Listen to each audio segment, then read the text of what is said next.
my goodness. So we are gonna start right about there. You guys see that little white in the bottom corner? That's okay. Before we begin, I thought about what I said yesterday when I said I didn't want to be here. And I really like that I said it. I don't regret saying that, because what it does is it gives you guys full transparency.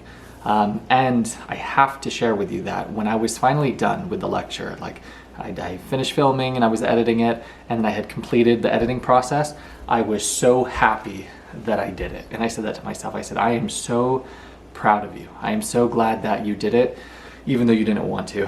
And it's such a empowering feeling. And I saw a clip from Conor McGregor. I'll link it. Time to train at that time. Set a time to go to sleep at that time. Set a time to get up at that time. Don't tell yourself you need to do something and then don't do it. That's what I was talking about with Ariel. I knew in my head I was saying, get up at this time. I didn't get up at that time. Train at this time. I didn't train at that time. Don't eat this. I ate that. Don't drink that. I drank it. And these all just infiltrate my mental strength. Just little kind of defeats. Exactly, little defeats instead of wins. And it just culminates into, and you just don't want to be here. So I'm just figuring myself out like I've never figured myself out before. Where he's talking about little victories that stack. And when you don't do those and you get little, it's like piercings in your armor when it comes to your confidence. And when you say you're going to do something and then you don't follow through. And so your confidence slowly but surely diminishes over time. And it's the importance of showing up on the days that you don't want to. And so that's why I'm so happy and proud that I was consistent in my actions and my words. I did what I said I was going to do. However, I was in the shower and I was thinking about how it's very unenjoyable from the listener to listen to a lecture of somebody who doesn't want to be there. And while I think the last video I really enjoyed, I really like how I, salvaged it, how I led the pilgrimage on that journey. It reminded me of when I was an undergrad at UCLA, and I would be with professors and teachers who were required to be there. They had no interest being there, but how it works is you had a contract where you were forced to teach and to publish works, as well as be in the field. So for example, I had an archaeology professor who that's all she wanted to do. All she wanted to do was be in the field doing excavations, doing archaeology, but her contract required her to publish works and articles and journals and do this literature shit and then do the teaching stuff that she had, I don't want to say no interest to do, but other teachers who had that same deal, they had no interest to do it. I had a badass archaeology professor. And so I hated the teachers who you could tell they had no passion in what they were teaching. Right? And so that made me reminiscent of my lecture yesterday where I said I didn't want to be here. However, I had a professor, I don't remember what year it was, it might have been sophomore, junior, or senior year, and he taught cinema in the ancient world. He had this pencil-thin mustache, and he would go in, imagine a big lecture hall, and he would go in, and he would just look at the crowd and sort of give this eerie smile. Like, and when he would begin his lectures, it was a performance. It wasn't a lecture.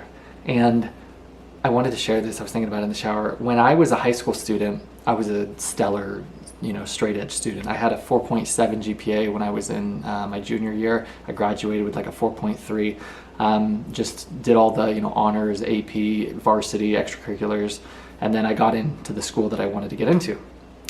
And then once I got in, I went on cruise control.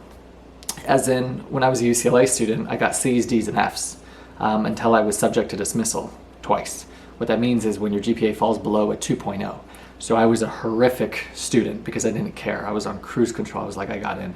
And I knew that more or less that I didn't want to pursue a master's or a doctorate. So your GPA doesn't matter. You still get the degree.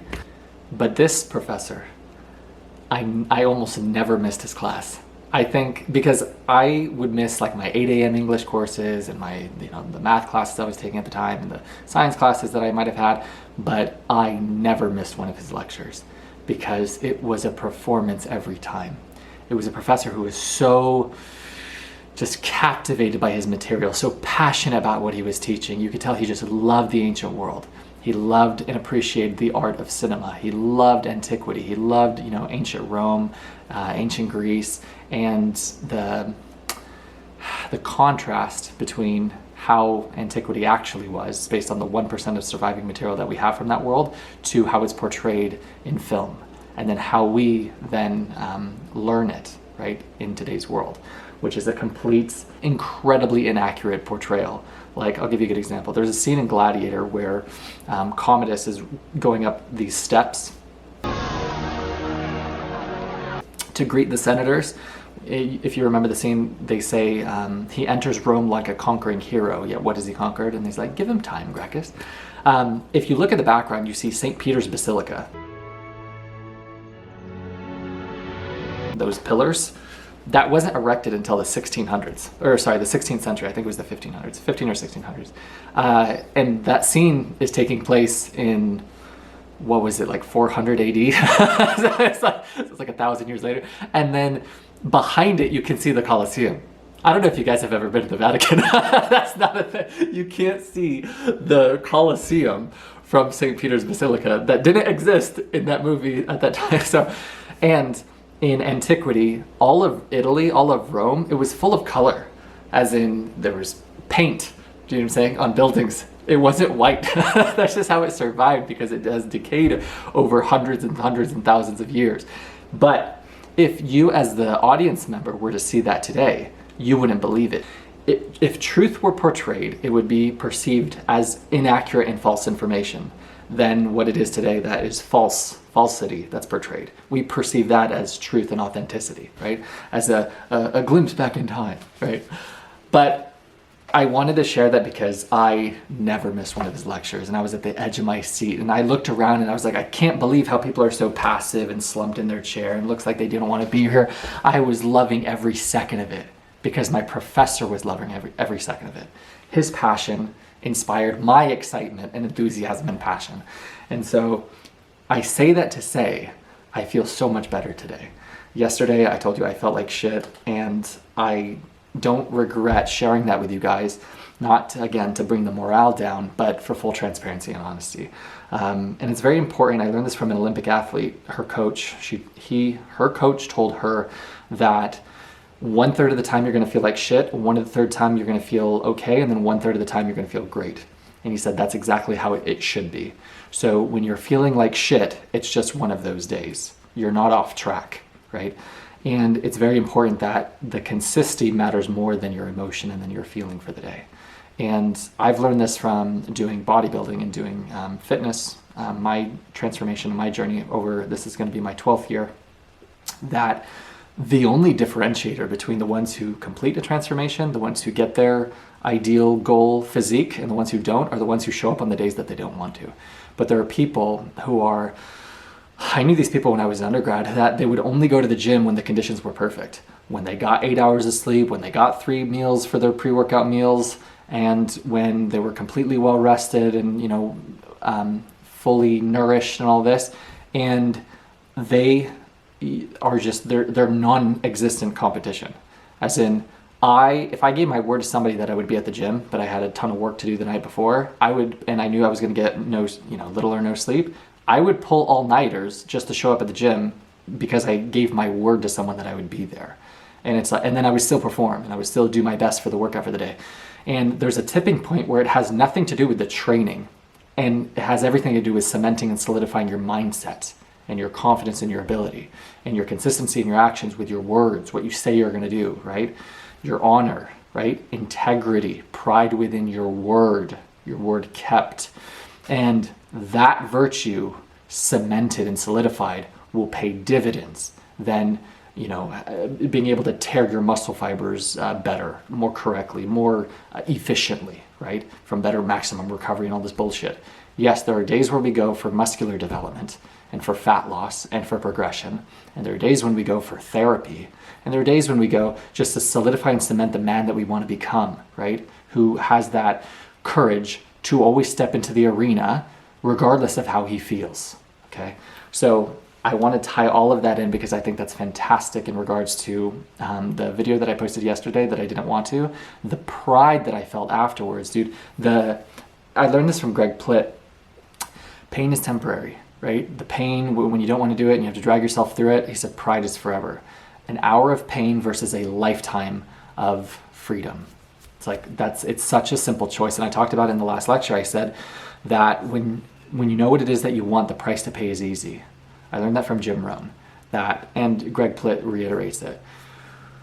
When the price to pay is small, right? When your goal is great, when your goal is bigger than just yourself, you'll show up on the days that you don't want to.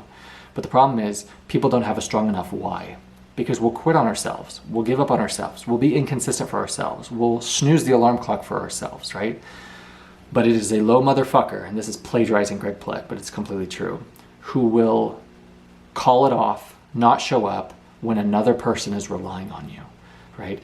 And I've been given these little glimpses from, you might call them spirit guides, angels, God, whether it's on social media, on Instagram, that there are your neglect, right, is negatively impacting people who are relying on you to show up as your authentic self, to create your art, right? I love this idea that you as a person, you have a contract of an X number of souls that only you can reach in this life. As in, there are people out there in this world right now, or perhaps who haven't even been born yet, who are relying on your art, on your gift to be reached.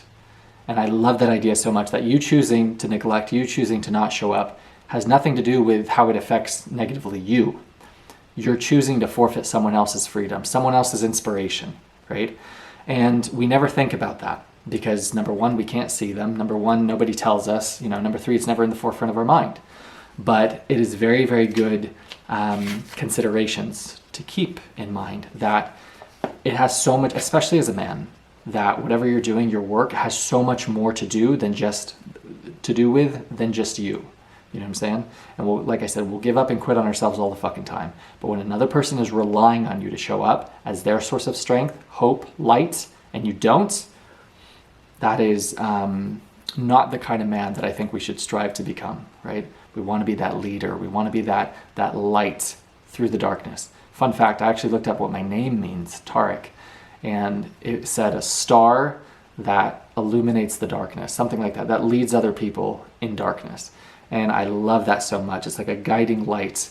And it aligns with how I view myself, which is synonymous with being Spartacus, as in somebody sent here, right, to guide people, to lead people to freedom. You know what I'm saying? That otherwise would be living a perpetual life of slavery when we don't have to. And I was thinking about it today. There was this older guy who's 10, 15 years my senior in the gym. And I was like huffing and puffing because I'm slowly developing my cardiovascular for my muscularity, for my leg day conditioning. So doing a couple working sets on a couple different exercises, I get gassed right now as I'm beginning this prep. And he made a comment that it only gets harder.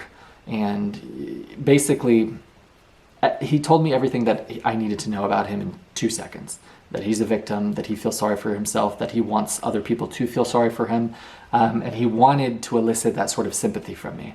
And I didn't give him an ounce of it. And so the conversation was all but brief. And I sort of played the fool to fool the fool.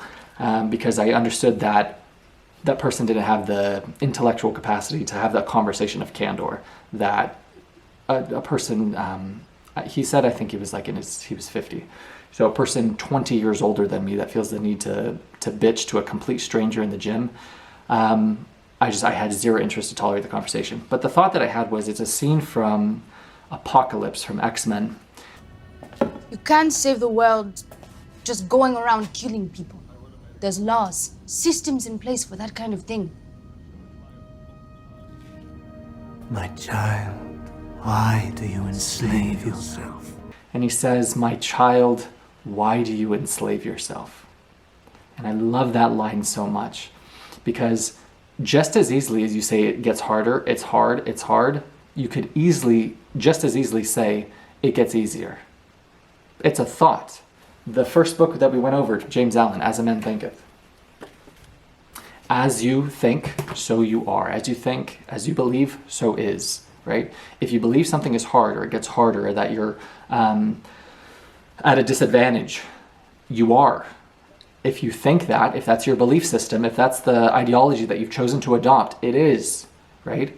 So if you have the choice to program your mindset, why would you program it destructively, right? Why would you program it to make the game harder, to impose obstacles needlessly, when you could play the game to your benefit, right? When you could program your mindset to make things as easy, as uplifting, as encouraging as possible. Even if it doesn't have complete validity at the start, even if you don't fully believe it, you tell yourself that enough, you will believe it. That's how it works. If you tell yourself a lie enough times, you will believe it for yourself. And it works amazing with cultivating your self-image, right? If you tell yourself you're beautiful enough times, goddamn, when you look in the mirror one day, you'll believe that. And I had to do that. I had a terrible self-image. And then now I look at myself in the mirror and I say, God damn, you look sexy. You look so handsome. Like, you look like such a stud. And I had to tell myself that over and over and over and over again, because I'm the kind of person whose love language is words of affirmation, with that tank so depleted, because I'll never be given compliments from, anybody. And it's insanely asymmetrical from the words of affirmation that I afford to other people. You know what I mean? But you have to do that for yourself. You have to do that for your own self-image. You have to do that for your own mindset. And when I say you have to, you can do whatever the fuck you want to do. You could be like that guy, right? Going around to the gym trying to elicit fucking sympathy to the 29-year-old 20 years younger than you. Is that who you want to be in 20 years from now?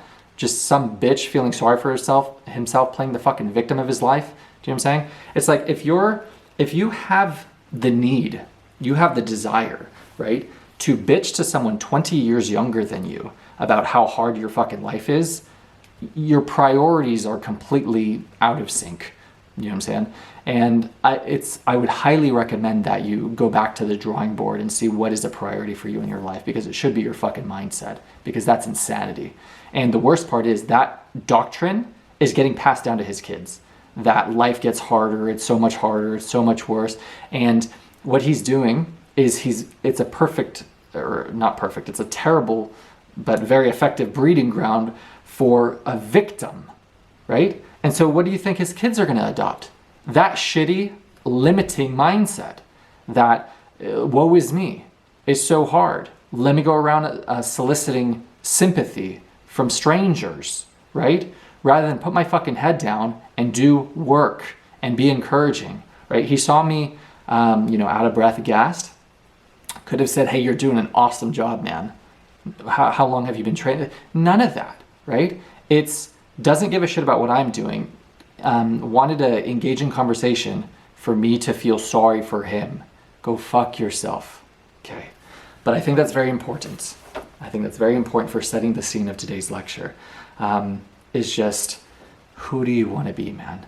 What kind of integrity do you want to cultivate? What kind of identity do you want to cement? What kind of ideology do you want to adopt, right? Do you want to be a victim or do you want to be a hero? Okay. So I love that. And I have so much more excitement and enthusiasm going in today's lecture than in yesterday's. And so it's very important throughout the journey that you see the highs and the lows, right? That you show up on the days that you don't want to, but that you iterate, you know what I mean? And on the days where you feel good, you put the fucking gas down, pedal to the metal. And on the days that you feel like shit, you just do your best for that day. Okay. With that,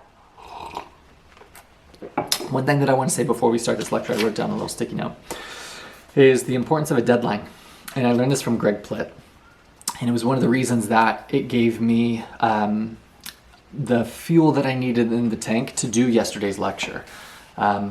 If you don't have a deadline, you will postpone today's responsibilities and obligations into tomorrow because there's no bookend, right? So if there's no deadline here, it's just like, okay, I can just do today's work tomorrow, and that you can just continue to push the ante.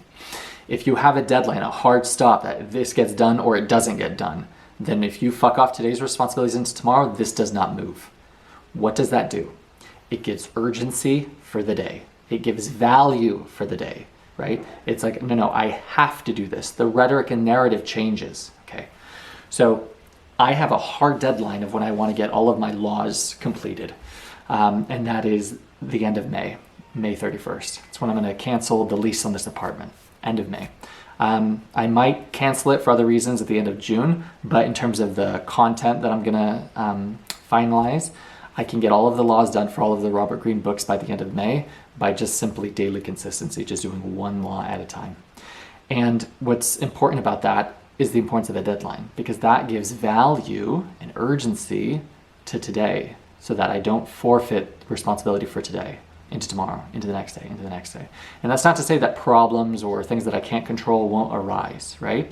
But it's doing the best that we can to give ourselves the fuel for the fire for the journey to come, okay? If you don't have that fuel in the tank before you start your journey, you shouldn't even start because it's too hard. And I can speak for that in the physical transformation sense, that if you go in with a shitty mindset, a shitty belief with no deadline, and you're just like, I'll try it, but it's probably not going to work. How much action do you think you're going to take? How consistent do you think you're going to take? How much, resourcefulness when it comes to developing your training program or your diet or your supplement protocol or your cardio or your progressive overload? Like, how much investment do you think you're going to put in? How much results do you think you're going to yield? And then what kind of consistency do you think you'll be able to sustain over how long a period of time, right? It's the importance of setting yourself up for success from the start, right? Giving yourself the best belief, the best mindset, ideology that I'm going to do my fucking best. If somebody else can do it, I can do it, right? They're not stronger than me. They're not smarter than me. They're not a harder worker than me. They're not more gifted than I am or talented, right? And what I lack in experience, I will make up in hours. I'll make up in work output, my work ethic, right? And that is the importance of a deadline, because that gives value for the day. And then the importance of being true when the numbers are small, being consistent, being passionate when you're getting 20 views on your videos, man.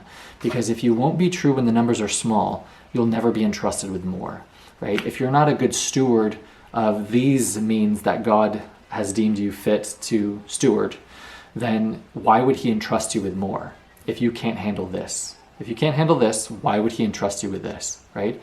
So it's the importance of being true when the numbers are small, when you're getting low views, when your income is less than ideal, less than what you would like it to be, when you're not in the shape that you want to be in, but you're still doing the work and checking those boxes on a daily basis. I showed up, I gave my best, I'm going to do my best tomorrow.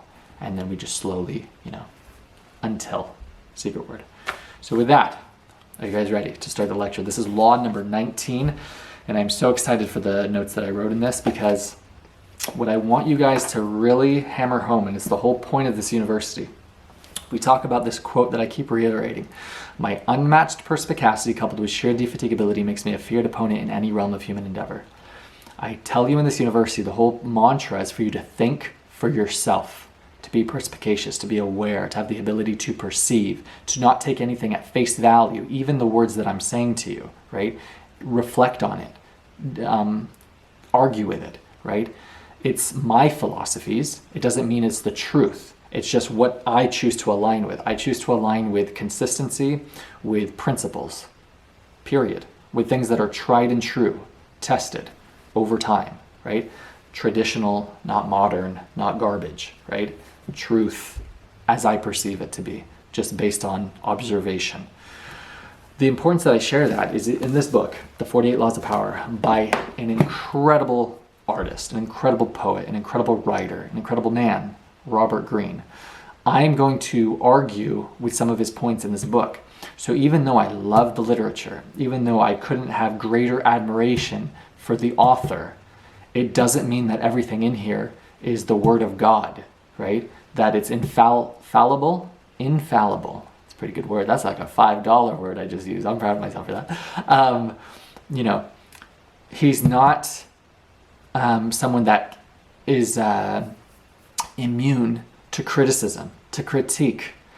That is the importance for standing guard at the doorway of your mind, by thinking for yourself, by reading, right? But not taking everything as truth. Take it for, not taking everything at face value, right? Consider, reflect, ponder, right? Challenge, okay? Think for yourself, form your own philosophies, and then adopt those. And then, again, think about that guy from the gym. Adopt philosophies that are in your best interests, not limiting, right? Not self-limiting, but encouraging, uplifting. Okay. Law number 19 of the 48 Laws of Power. Know who you're dealing with. Do not offend the wrong person. there are wolves, and I put in parentheses, serpents, in lamb's clothing, outmaneuver some, and they will spend the rest of their lives seeking revenge.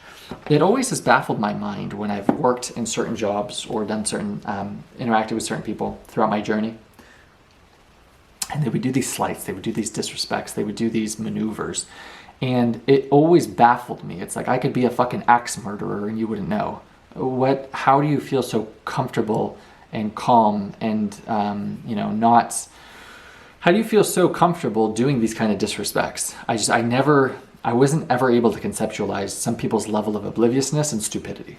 But some people severely lack perspicacity, just the ability to be aware that they're genuinely stupid. They're so oblivious to their actions, and they can't, if you're playing a game of chess, they can't see 2 moves ahead. So they're not even contemplating the idea of any consequences for their actions. Those people are the ones who go through life at the whim of circumstances and conditions. They're just going with the wind and they're lost, right? They have no plan. And one of the quotes that I use in Tomorrow's Law is, if you don't have a plan, you'll be used by someone else as a part of their plan, right? So it's the importance of having your own agenda, right? And it's not to say you're going against God's will by any means, but it's the idea that when we're talking about this entire book and disseminating it, it's to equip you to not allow manipulation from any of these serpents and snakes. And unless you stand guard at the doorway of your mind, unless you're respectful, harbor courtesy and consideration for others, you will be manipulated. You will be used as that pawn by somebody else.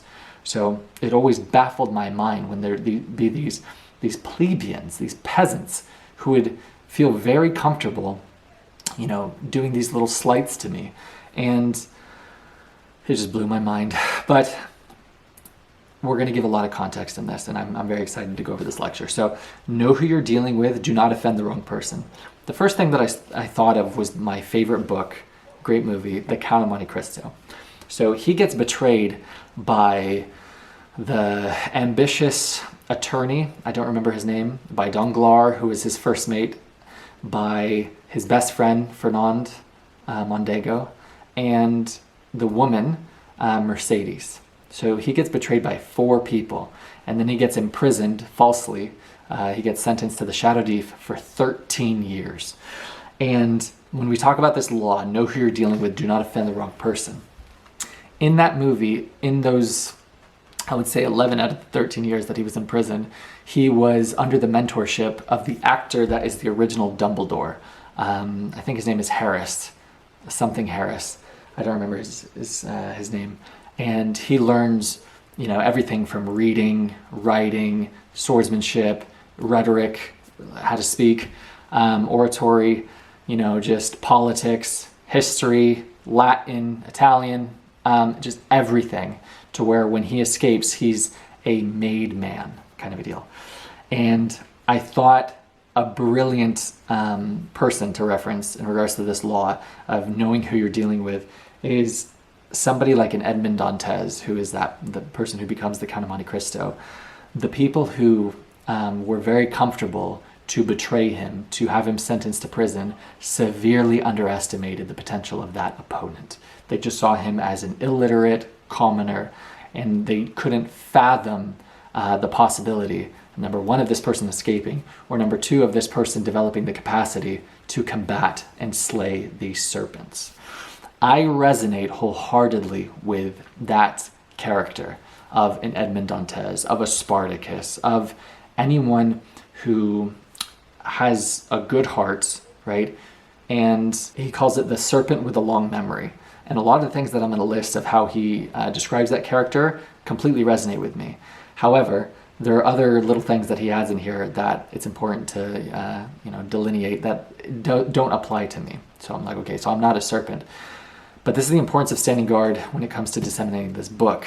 A lot of things, if you know Robert Greene and how he got the inspiration for this entire piece of literature, I'm going to pause it because it's going to... He got the fuel, and then he was able to alchemize it and put it into this work of art, the 48 Laws of Power, by being subject and being around the people who would enact these manipulations while he was working within the rat life. And so all of the accounts that he gives within this book are personal experience. It's personal observation. And the reason that I love that so much is because when we talk about standing guard at the doorway of your mind, being perspicacious, challenging the literature, there are characters that he does not list. And one of the characters that I put is John Wick, right? Is Baba Yaga. Because in the character that I'm going to describe, it's not included of the possibility of this person being somebody who you should not offend.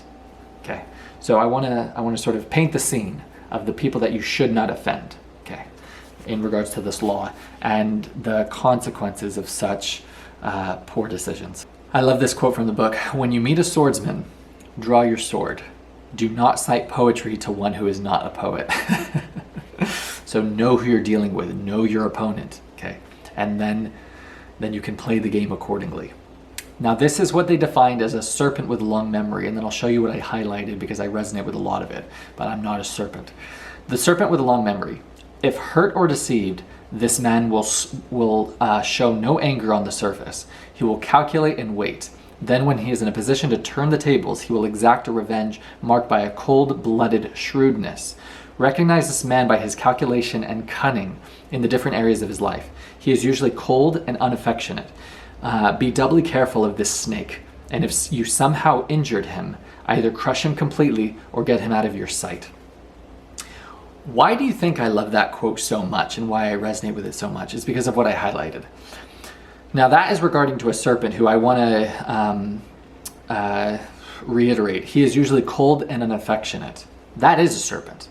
However, all of these virtues are amazing virtues that Edmond Dantes from the Count of Monte Cristo exalted. Spartacus, if you've ever seen that TV show series where he's able to play a game of, it's like a military strategy war game with his dominus, his master in the ludus, which is the slave place where you train gladiators.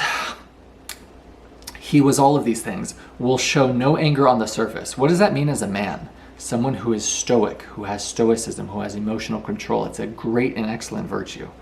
Someone who he will calculate and wait, right? He doesn't show his cards. He's very perspicacious, okay?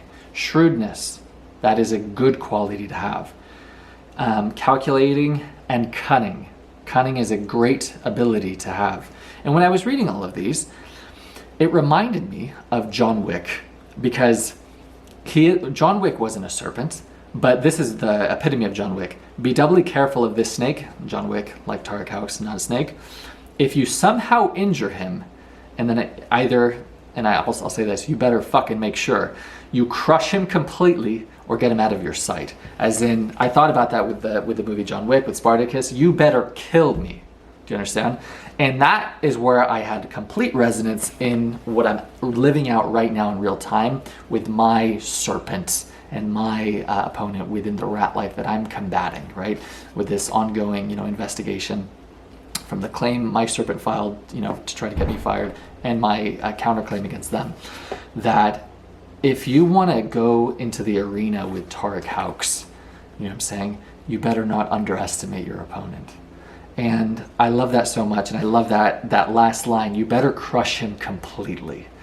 And it's just fantastic, because that is the downfall of so many arrogant and so many prideful, is hubris, is underestimating their opponent, is thinking the opponent dim-witted, lacking cunning, lacking the ability to calculate, not having, just because they don't react, right? Because they have exceptional emotional control and stoicism, that doesn't mean that they lack the capacity to comprehend what you're doing. What you're doing in your manipulations and behaviors, it's not going over their head. And my opponent, with their unparalleled stupidity, thought that everything that they were doing, I was oblivious to it. Everything that they were doing, that I was just, I lacked the capacity to comprehend the moves that they were making on the chessboard. When I was enacting this exact character, that this man will show no anger on the surface, he will calculate and wait, then when he's in a position to turn the tables, he will exact a revenge marked by a cold-blooded shrewdness. And I told you that you don't have to do any revenge when you have God. When you're wearing God's armor, the karma will they will get taken care of by karma and by God's vengeance alone. I don't have to do anything. Do you understand? But that is the downfall of people with unmatched and exalted pride and ego and arrogance and fucking stupidity, and the ones who severely underestimate their opponent.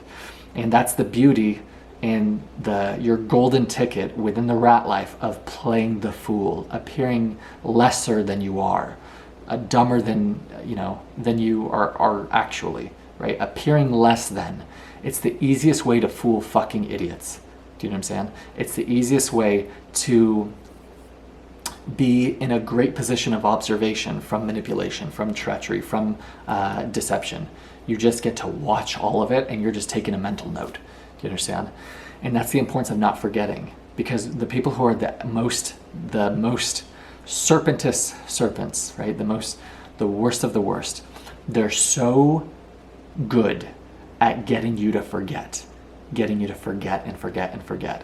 And they'll do it with the good mornings the next day. They'll do it with the gifts that they give. They'll do it with the let's forgive and forget this shitty behavior by me doing a fucking nicety.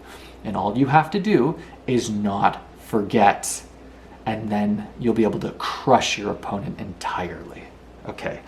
So when he talks about this, the serpent with a long memory, and I thought of John Wick, and I thought, no, this is a hero. This is a hero that people thought that they were very okay and comfortable with coming to his house, stealing his car, killing his dog, and beating the shit out of him. And you apply that to myself within the rat life. I was around serpents and snakes and weasels and rats who were very comfortable offering and affording me abuse and manipulation and bullying and hostility and gaslighting and all this fucking garbage.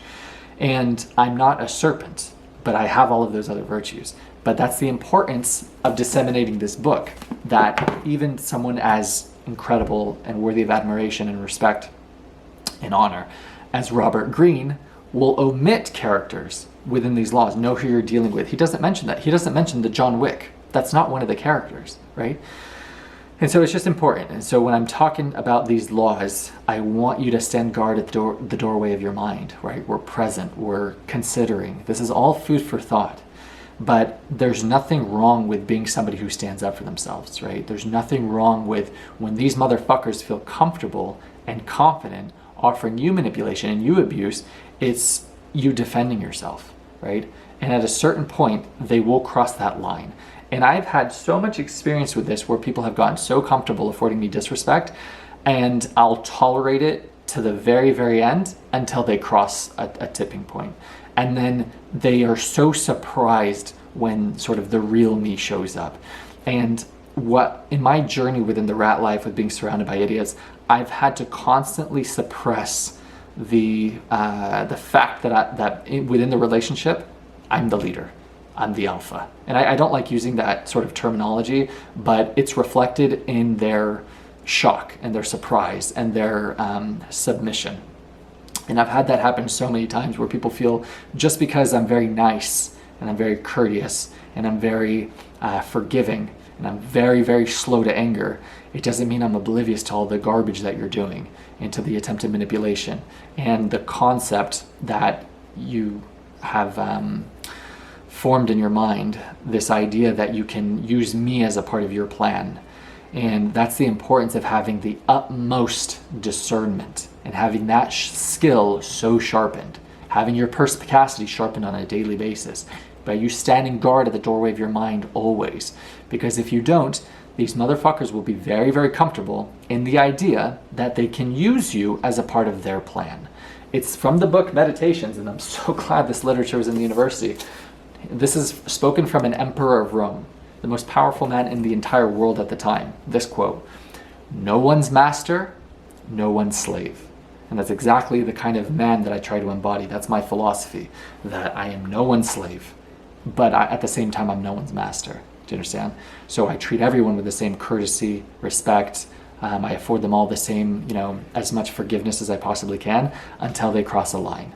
And that line is when when they get too comfortable imparting bullying and sacrificing morality and integrity and disrespect and all this garbage. At a certain point, someone has to have the courage to say, you can go fuck yourself, and say enough and call this shit out. And the person who's enacting all this manipulation, who's violating this law or failing to uphold it, know who you're dealing with, do not offend the wrong person, you'll know this. The first thing that they'll do is play the victim. That's the manipulator and the toxic motherfucker's go-to card, right? They'll be the one doing the abuse, and then as soon as you call out this piece of shit on their behavior, the first thing that they'll do is play victim when you go there.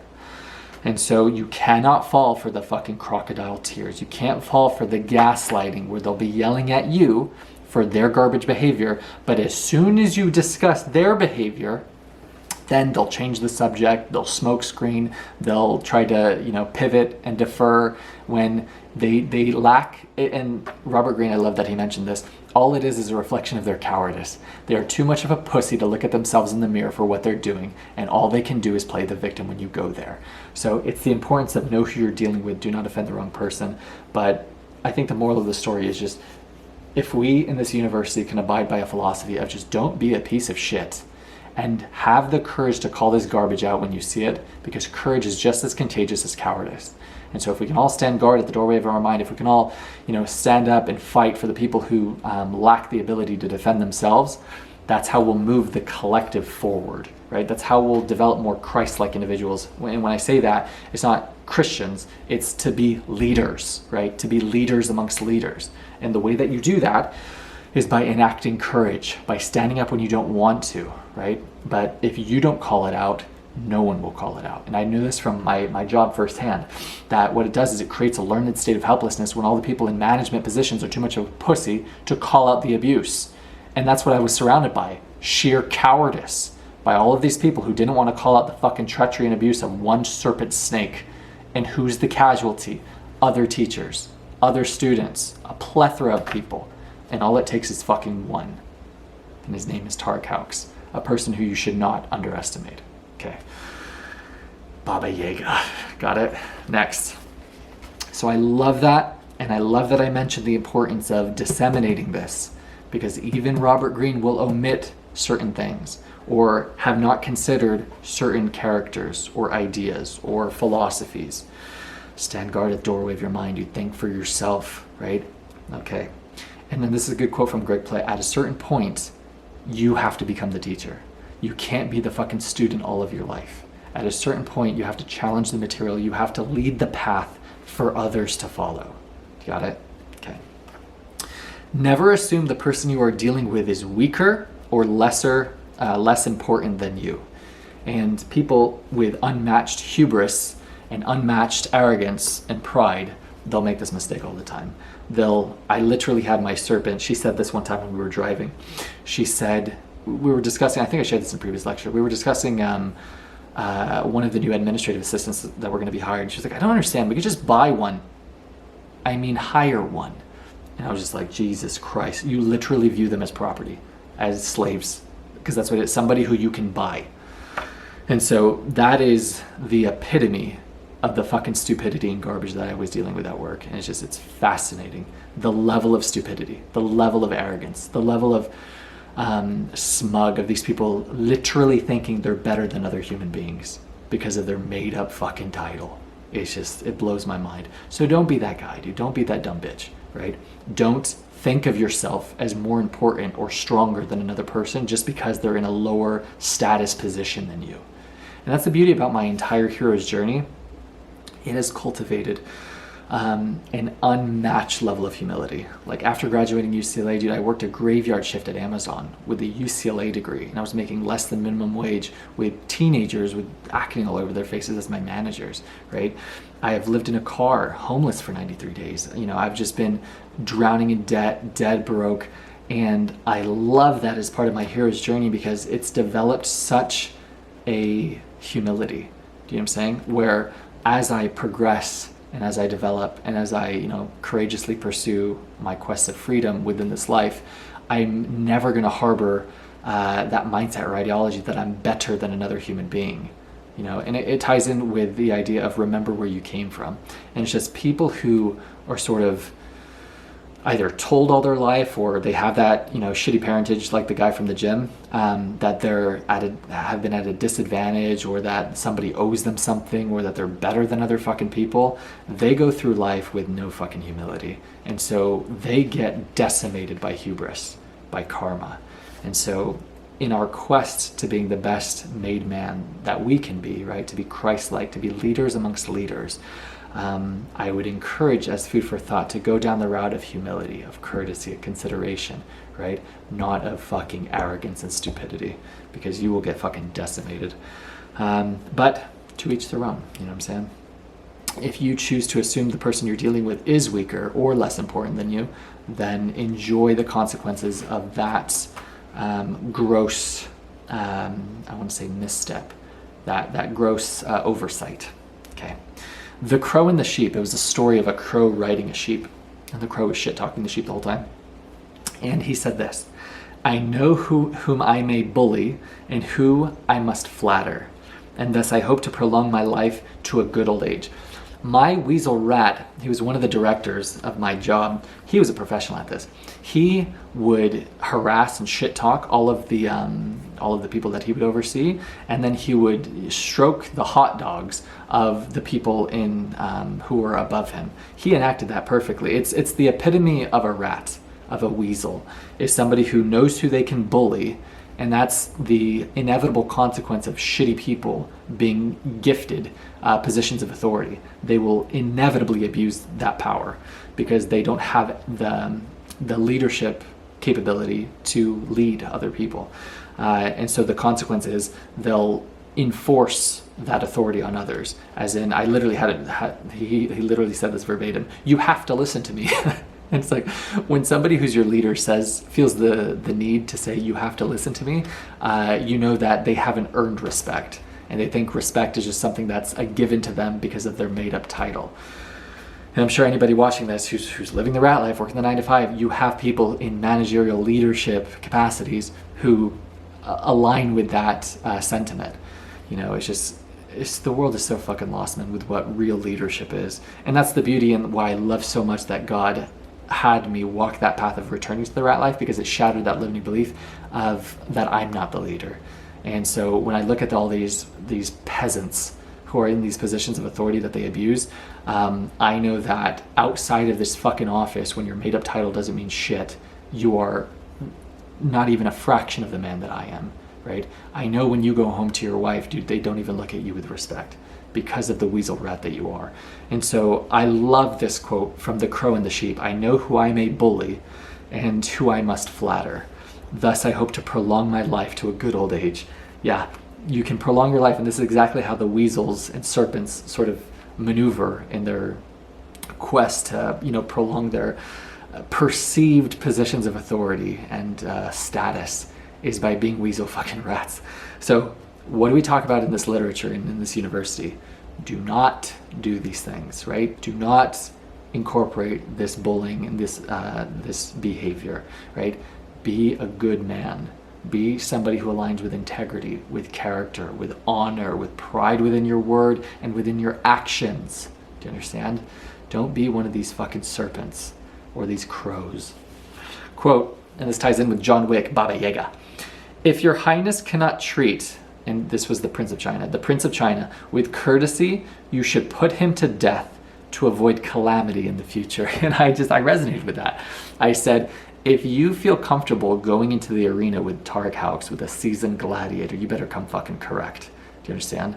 Do not make the mistake of underestimating your opponent. And people, like I said, with unparalleled arrogance, think that they're in a more powerful position by their made-up title and by the people in their court that they have in fear subject under them. Huge mistake. Number one, underestimating your opponent. Number two, over the oversight that your opponent is wearing the armor of God. And I will leave that at that. Next. Years later, the prince was finally able to return home. His circumstances greatly changed. He did not forget who had been kind to him and who had been insolent during his years of poverty. And when I wrote that, it reminded me of Andrew Tate, and he said because he came from the gutter. He came from a council estate in Luton, so it's like the poorest of the poor in England. And he couldn't afford even meals to eat when he was doing his kickboxing progression and journey. Just as poor as you can be, and now multi 100+ millionaire. And he said, I've never forgotten the people that were loyal to me and were nice to me, and this when I had nothing. And I love the quote, and it's a perfect embodiment, or it captures it perfectly, encapsulates it. Love those who saw you when you were invisible to everyone else. And then he said, but the ones who betrayed us, the ones who left us in the dust when we didn't have, our money or my status or as fun of a life, I've never forgotten that. And I have thought about that myself as I'm on my sort of hero's journey to freedom forever. It doesn't escape me, and this is something that he constantly reiterates within this. People never forget, insolence, disrespect, betrayal, right? That perhaps in the time they won't react, and that's something that I am very, very good at. And I view it as an opportunity to practice emotional control. But it's not something that I forget. What I'm saying? It's not something that I have lost sight of. And what it does is it puts people in a category as I'm on my grind that they simply no longer have access to me if they've afforded me that sort of slight. And so I love it because people are very, very short-sighted. And it's a perfect enacting of this law. Know who you're dealing with. Do not offend the wrong person. And I love this with, you see this with soccer players who you'll see a tiny kid, go up to the person and they'll be interacting and you have no fucking idea who you're talking to. And I saw a video is of Ronaldinho, and he was training with a young Messi, and he was just a child. And I thought, how powerful is it that you have the opportunity by being in that leadership role to plant a seed of belief in somebody that they can water to become the highest potential, highest version of themselves. It's like in a world where you have a choice to be that guy, be that fucking guy, right? And all too often people have that opportunity, to water the most fertile soil, right? God's children, completely innocent, completely full of potential, completely omitted, hopefully, of any sort of limiting beliefs that people would otherwise make them believe. And you have the opportunity to give them courtesy, to give them encouragement, to give them support. I've had the greatest amount of disdain for the people who have chosen not to choose to be a sinister fuck and plant a seed of doubt, of hesitation, of fear because of their cowardice. And people are so irresponsible with their speech, with their words, not understanding that you could plant a seed that can make a person afraid for the road to go down. I'll give you a good example. I used to like this guy. His name was Athene, and he was a gladiator in the game World of Warcraft. He played a paladin. And I remember I was watching his YouTube videos, and he said to not start a YouTube channel. He was discouraging it. He said, no, you would be wasting your time. He said, it's too late. The only reason that I'm this successful is because I started these many years ago. And so anybody who starts now, it'd be a waste of your time. And I believe that shit. And as somebody who's matured on my journey, what a piece of shit. What a coward. What a fucking cuck. Because he lived in a state of lack. He was telling his viewers, he was advertising that if you go down this path, somebody who is only watching me because they align with this genre, this same video game that I'm playing, you're going to take market share from me and therefore viewers and therefore my progress and my abundance. What a fuck that guy, right? When in reality, you could live in a state of abundance, understanding that somebody else's success in no way acts as a detriment to yours. And so, again, don't be that guy. Don't be the one who's planting these seeds of limiting belief within other people when you have the opportunity and the platform to invite encouragement, support, belief, right? Watering somebody and breathing life into somebody's potential, okay? Because then you could be the person who plants that seed of belief in the next Messi or in the next, person on YouTube who has 1 million subscribers, whatever. But I always see that all the time, and it blows my mind. It's just, I was taught this when I was a freaking child, that if you have nothing nice to say, say nothing, right? Say, if you don't have anything kind to say, why do you feel the need to be such a bully, such a dickhead, somebody who invites nothing but discouragement, right? Because it's all a reflection of that person's cowardice. And so they feel the need to project their limiting beliefs on other people. But the unfortunate casualty is the child who doesn't know any better. Do you know what I'm saying? The innocent child. Because the worst thing that happens, I can speak to this personally, you'll believe that garbage. So I think that's also the importance of me making these videos, is to breathe into that version that people could be, right? The one who's encouraging, supportive, yes, right?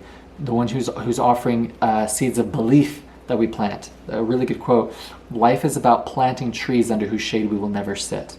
You have no idea the person that you could be impacting, right? By your integrity, by your courage, by your work ethic. Do you know what I'm saying? Kobe Bryant, perfect inspiration for me for work ethic. The person who should have been the board president at Laguna Beach Unified, a perfect representation of somebody who had the platform to enact cowardice, yet chose to enact courage. And all it does is be just as contagious as cowardice. It just inspires courageousness within myself. Do you know what I'm saying? And so it's the whole ripple effect. You have no idea the person that you're impacting. You have no idea the impact that you're making just by being your courageous, badass, authentic, loving self. So, next. One more. There we go. You can never be sure who you're dealing with. There is nothing to be gained by insulting a person unnecessarily. And it's so true. Like, I've always had such a disdain for bullies. Like, it costs you fucking nothing to give somebody a compliment, to give somebody a smile, to shut the fuck up and say nothing if you don't have anything kind to say. But these pieces of shit in the world that we live in today feel the need to project their cowardice onto other people. And so know that for what it is. Somebody who feels the need to put down, to discourage, they're never doing more than the person that they're criticizing, right? All it is a reflection of their insecurity and their fucking cowardice. So what do we say? Go fuck yourself. All right. You can see I'm very passionate and loving within this lecture, but it's very true. There's nothing bad about you telling a piece of shit to go fuck themselves. And you'll find out very quickly how much of a coward people are when you just stand up to the bully from the jump. And I learned that from the book, Make Your Bed by Admiral William McRaven. And it's one of his tenets, one of his laws, stand up to the bullies. And you see this with men all the time, dude. They're chihuahuas, they're pussies. All you have to do is stand up to these pricks once and you'll see them fucking cower very, very quickly. Quote, "But gentlemen," he exclaimed, "what would I want with the original pictures when the ones right here in these books are so beautiful?" Okay, and then this is the commentary by Robert Greene. This is talking about Henry Ford, okay? "He was the incarnation of those literal-minded folk," and I underline this part, "who do not possess the imagination to be deceived." Okay, this is the importance of articulating the book, disseminating it, thinking for yourself. Here's the backstory. These art collectors, these art dealers, went to Henry Ford, somebody who was the richest man at the time, right? And was trying to get this guy to buy their artwork. And so what they did is they went to give him a proposal, and they created a booklet, right, with pictures of all the art that they had, but like miniature size, right? So when you're going through this booklet, it's like, you could have this, you could buy all these things.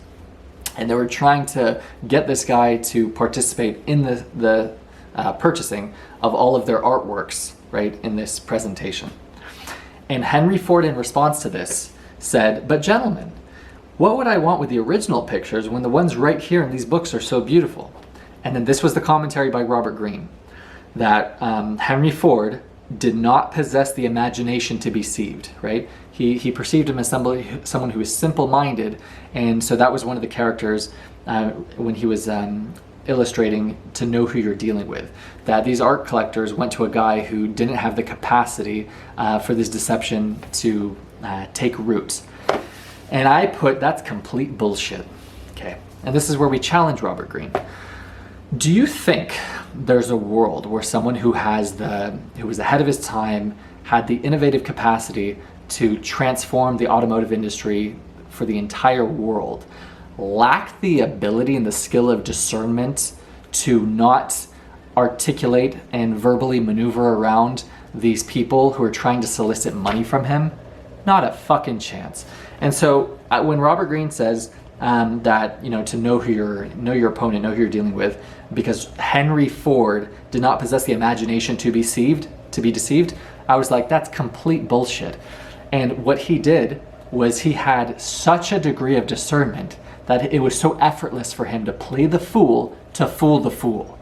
And the reason that I know that is because that's exactly what I've had to do time and time and time again by people who have underestimated my intellectual capacity, such as the serpent that I'm dealing with at work, where they think that their manipulations or their attempted cunning and deceit and deception goes over my head because I'm somebody who doesn't possess the imagination or intellectual capacity to be deceived.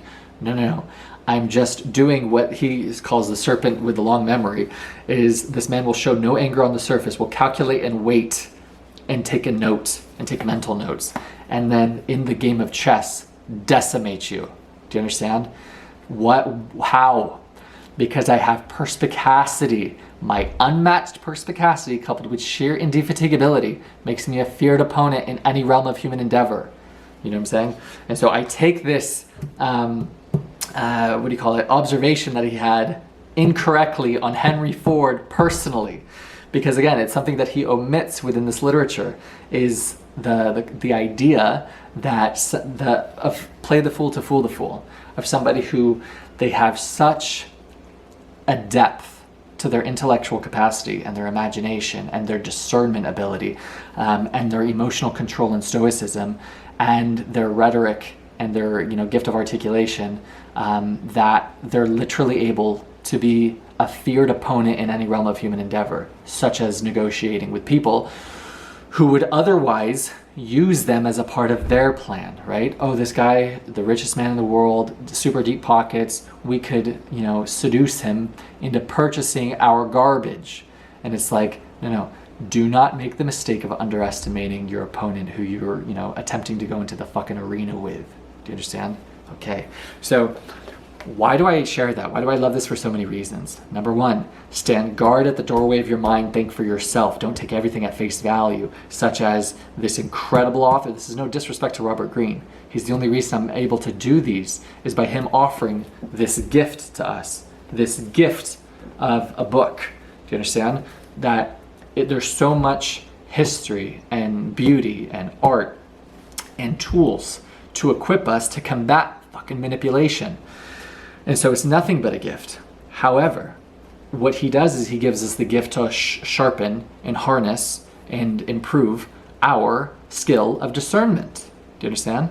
By standing guard even at his own literature. Does that make sense? So don't, again, I can't reiterate enough, don't take everything at face value. Don't believe something just because somebody with a title or a revered author said so. Do you understand? In understanding, I learned this, or this a skill of critical thinking was developed when I was an undergrad at UCLA because I was studying the ancient world, which classics I think is Robert Greene's backstory as well. And what you learn in classical antiquity is that we have 1% of surviving material, 1%, to then make assumptions about an entire world, right? With 99% of lost material. And so you have to have a very, very high skill, a high degree of discernment to see what's bullshit, to see what's biased, to see what's propaganda. And so that has proven quite useful in my personal development. And so this is just ideas and food for thoughts that I want you guys to consider as you're developing, as you're on your path to becoming the greatest version of yourself, of closing the gap of who you are and the potential of who you can be. Do you understand?